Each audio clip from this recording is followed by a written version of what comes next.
Please help me welcome J Loren Norris. There's an old question I remember asking when I was a kid. I asked the guy at the nursery, not where the babies are, but where the trees are. I said, how long will it take me to grow a tree in my front yard that I can actually put a swing in and afford and grow and play in it?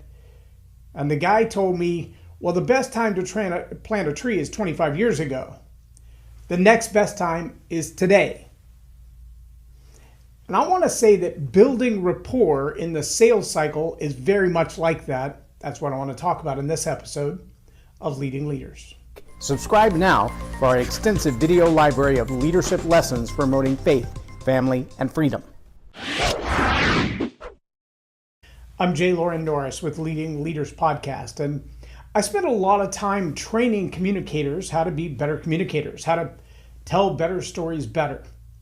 And one of the questions that I run into often is people ask the question, where in my speech, in my talk, in my presentation, whether it's a webinar or it's a sales talk or it's a motivational speech or it's a leadership training speech, where in that structure of the speech do I build rapport?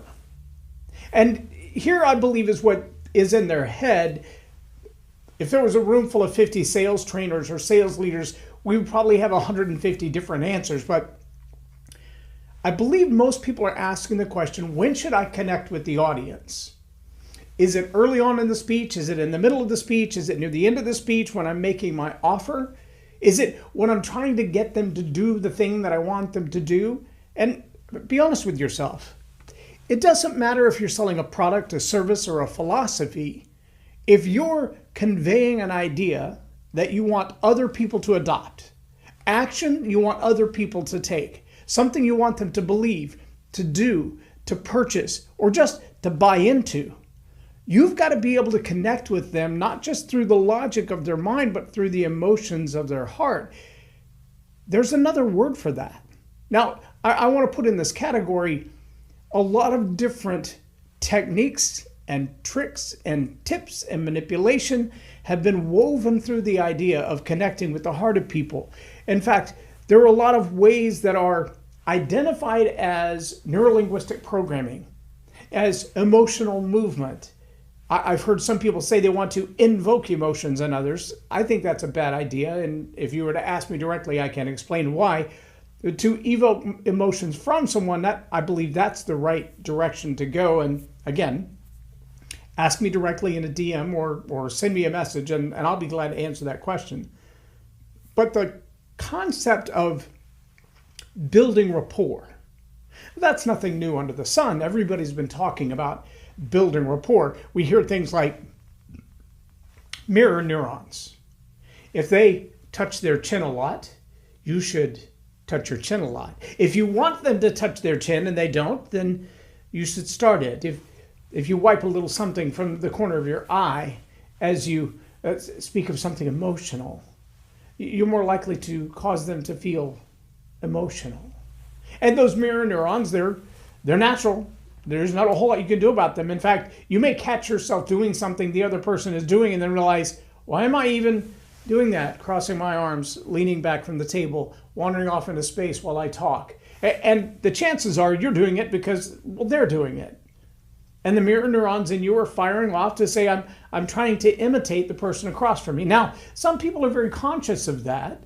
They've been trained in sales and argument or debate, and so they know how to position themselves differently when you try to use mirror neuron techniques on them. When you try to linguistically take them down a path that they don't really want to go down, they'll intentionally interrupt you, break your sales thought, ask questions that are irrelevant to the thing that you're saying.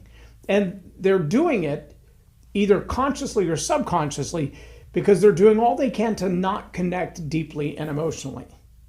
As a kid, I did it. I wasn't even trained in anything. It was just my natural reaction to be a smart aleck. And I remember an old guy telling me a story one time that was supposed to encourage me. It was on a day that I had been hit in the face with a baseball. It was a pop fly, went right into the sun. And when I put my glove up, the ball came over the top of the glove and hit me right on the end of my nose and my upper lip, and my whole face was swollen. And I was like, I'm done. I hate baseball. I never want to play again.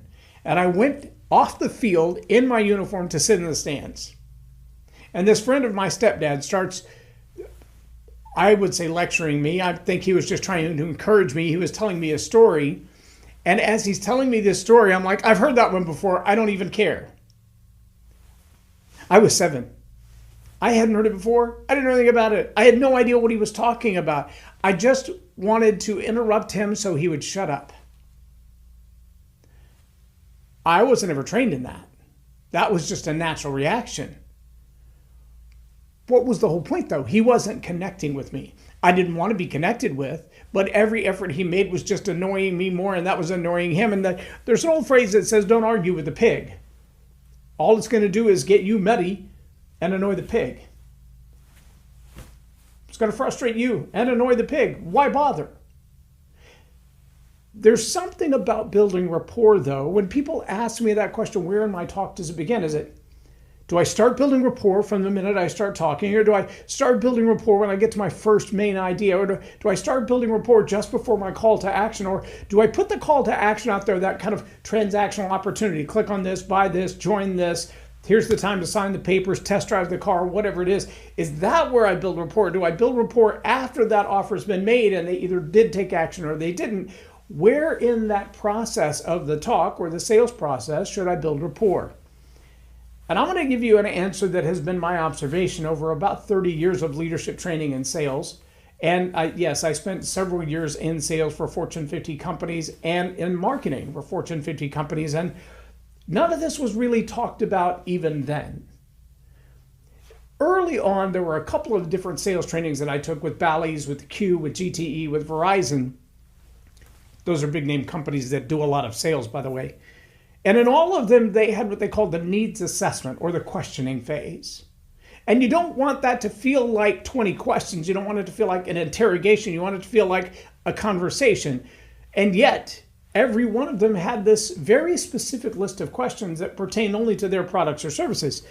So by the time you're done, it's like playing 20 questions. You're asking questions that are specific to, would you want to join? Who's going to support you? You're asking questions that are trying to overcome objections. You're asking questions that are getting them to reveal the secrets to why they would buy. What are their motivations about your product or service? And so those questions are very intricate. They're intentionally designed to craft an answer, a feeling, an emotion, a thought process, which will lead internally to the conclusion of the buyer that this is the best offer they're going to get. It's the best price. It's the best service. Nobody out there offers what we offer you. You're not going to get this deal anywhere and get the kind of results that you're going to get here. And the questions are crafted to lead them to that conclusion, sometimes without you even having to say it. They want you to feel like you're making the right choice, even before the offer is made, to make a choice. That's a good set of questions. That's a great needs assessment. You want to know everything there is to know about your customer that's going to cause them to either buy or not buy. And then you want to make an offer that matches their wants, needs, desires, plans, goals, strategies. You want to make sure that what you craft for them works. Now, in an individual sales process, that makes good sense. It's pretty easy to use a needs assessment with well-crafted questions that get targeted answers with intentional direction behind them. How do you do that from the stage? How do you do that on a webinar, on a seminar, when you've got a crowd of people around you? Obviously, you're not going to take the time if there are 25 people in the room or 250 people in the room or 2,500 people or 25,000 people. You don't get the time to ask each one of them individually. So how then do you get to know them in a way that you know that the way you position or place or pronounce your offer to them, that it makes sense to them, that they look at it and go, ooh, that is a good idea. I think that would serve me well. You don't get to ask all of those questions. So how do you get to the place where you feel like they know you, they know your offer, they know your product, they know your services, and you know them well enough to know that what you're about to offer them makes sense for them. It's a good idea for them. It's a philosophy that will improve the quality of their life. It's transformation that they're longing for. How do you know that if you don't get to ask them questions? Well, There are a couple of ways that people do that in mass selling. They start with a focus group. And so they look for a slice of people, a demographic of people, a representation of people. And they'll say, of this group, their demographics are similar. Their education levels, their backgrounds of family life or different types of family life, their religious backgrounds, their education levels, how far did they go in school, where did they go to school, what did they study? All of these things kind of come into the mix, and they're like, okay, so we have this segment of people, a segment of the population, and if we ask them these 10 questions and they all answer the same, then we know that, in theory, that segment of the population, that age, that race, that gender, that education level, they think like this. That's what a focus group does. What do you think of the colors of this logo? What do you think of the price point of this product? What do you think the outcome of this event will be? And as you get the answers to those questions, your hope is that that focus group genuinely represents the marketplace that you want to take this product to. Now, you might find that in doing this focus group that the age range, the demographic, the income level, the education level, that those people look at your product and they're like, whatever. And so now you have to make a couple of choices. Am I going to change the product to match the focus group and what their opinions were, what their thoughts were, what their wants and needs and desires are? Or will I keep the same product and offering, the same idea, the same philosophy, the same sales strategy? Will I keep that same thing and shift my attention to another slice of the population? Well, then you've got a focus group again. And you've got to go back and ask other people until you find a group of people that go, yay, we love it, we want it, that's exactly what we've been longing for. And then when you find them, you find all the other people like them in that slice of the population, and that's who you present your product to. See, knowing that about launching a new product or launching a new service, really what we're saying is long before we present it to anyone, we want to know what everyone thinks about it.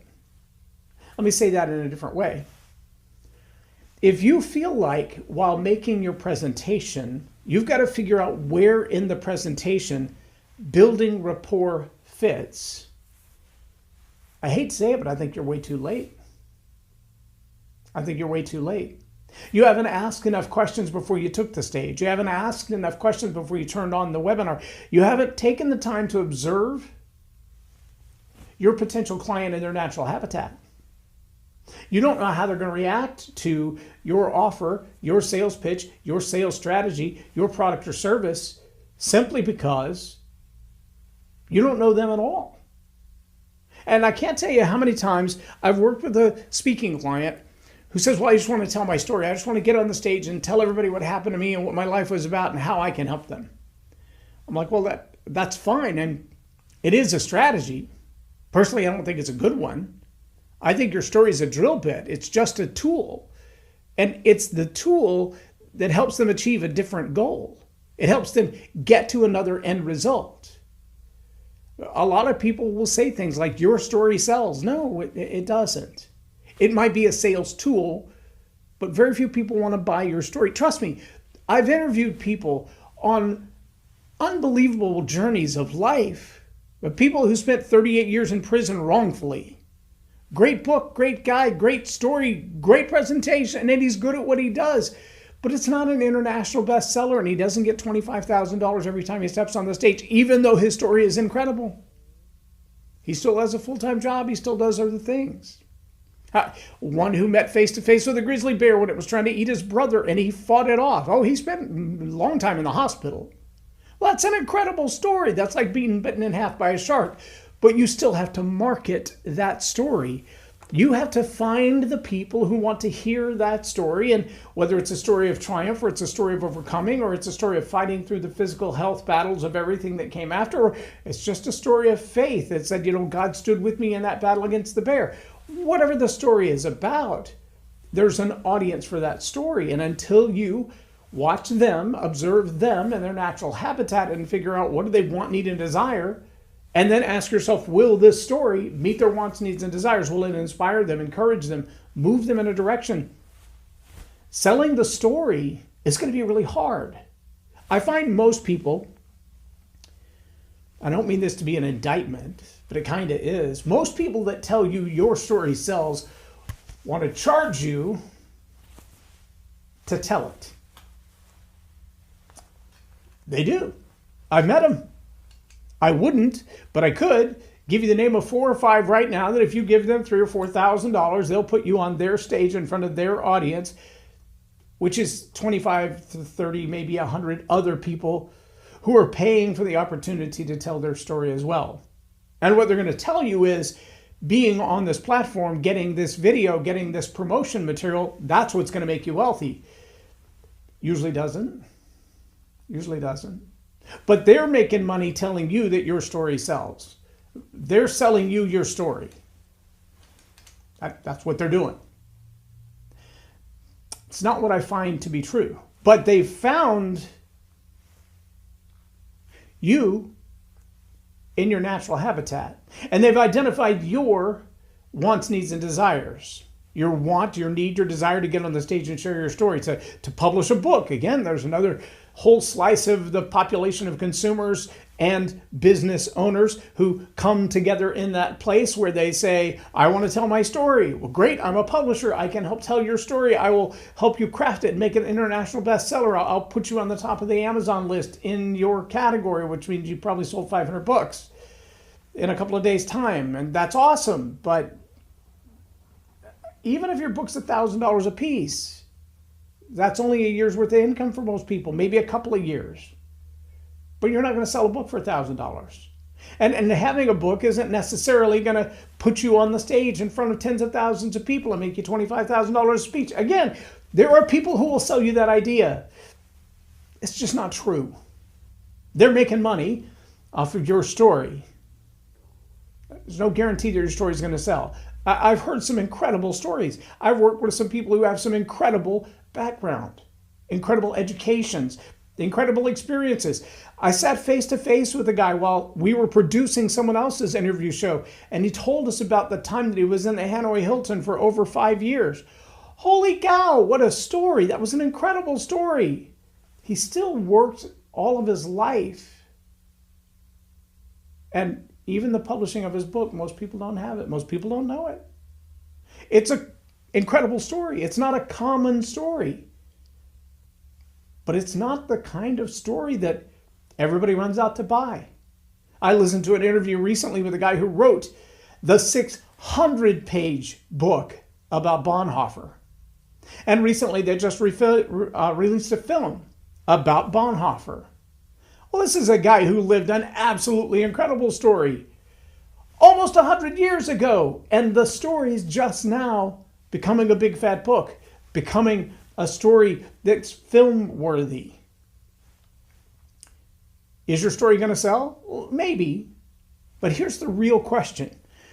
At what point in your presentation on the stage, at what point in your relationship with your potential audience, buyers, people whose lives you're transforming, do you need to build the rapport that says, you know, like, and trust me. I know, like, and trust you. I know what your wants, needs, and desires are, and I have a way to fulfill them.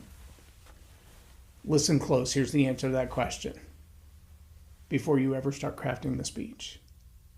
It's not just a focus group that says, who are these slice of people who want the thing that I have to offer? That's a huge part of it. That's your demographic research that should start long before you put your presentation together.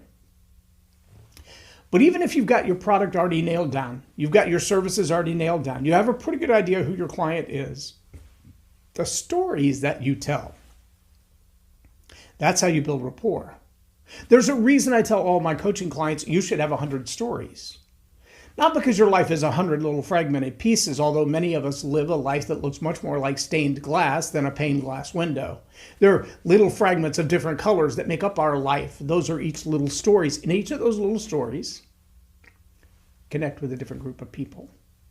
Connect with a different target audience. If your main idea, if your main point, if your main thread, your main offering, your main philosophy, your main product or service could genuinely serve a lot of people, the way that you're going to reach that lot of people is by understanding which ones like the maroon colored glass and which ones like the teal and which ones like the gold trim and What part of your life story needs to resonate with that individual group of people?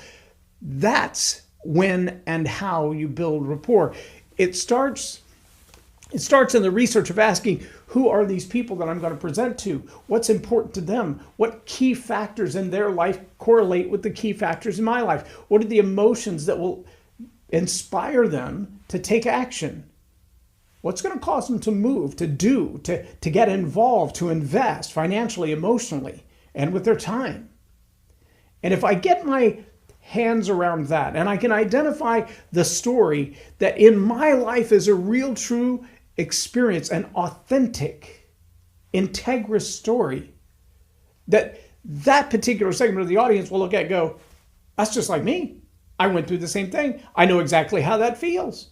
To lose a parent, to lose a child, to be in the middle of a heartache in my life and have someone come along and sweep me off my feet. I know what that feels like. That's the story that builds rapport. So when do you start building rapport? The minute you start bringing your product to life, you start looking for those audiences and asking yourself, what are the things that inspire, that motivate, that move them? And how do I find that story in my life? In the story power process, I call that story selection. You've got to start, before you even start organizing your speech, identifying the stories in your life that will move others, and then asking yourself, who's the audience that most deeply resonates with? What are the emotions that it evokes in them? What call to action fits with that to get them to say, yes, I'm in, I want to do that? If you don't start with your story selection, then crafting the talk is just an exercise in futility, in my opinion. There are a whole lot of speeches that I've given that at the end people are like, and then there are speeches that I've given that people want to line up at the end and all they want is a hug. They don't want to buy anything. They just want to connect with the person that connected with them. And then there are speeches that I've given that people are at the end going, take my money. And the difference in those is, what stories have you chosen to tell to connect with the audience that motivates their action, that causes them to go, I'm in, I want to do this. Whatever it takes, I'm in. If you don't do your homework up front, you won't choose the stories to tell that build rapport. You begin building rapport as you research the audience that you intend to talk to. That may not always be the audience you're in front of. It may only be 10% of the audience you're in front of. But if you know who it is that you intend to connect with and you know the direction you want to take them, then you need to ask yourself early on, what are the stories from my life that will move those people in the right direction? You start building rapport before you start lead generation. You start building rapport when you look into the world and you say, these are the people I want to serve and how I'm going to move them.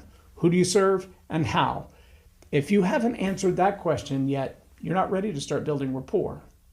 If you have answered that question, then you're in the beginning stages of the process of building rapport. Next, you've got to start selecting the stories you'll tell that will move them.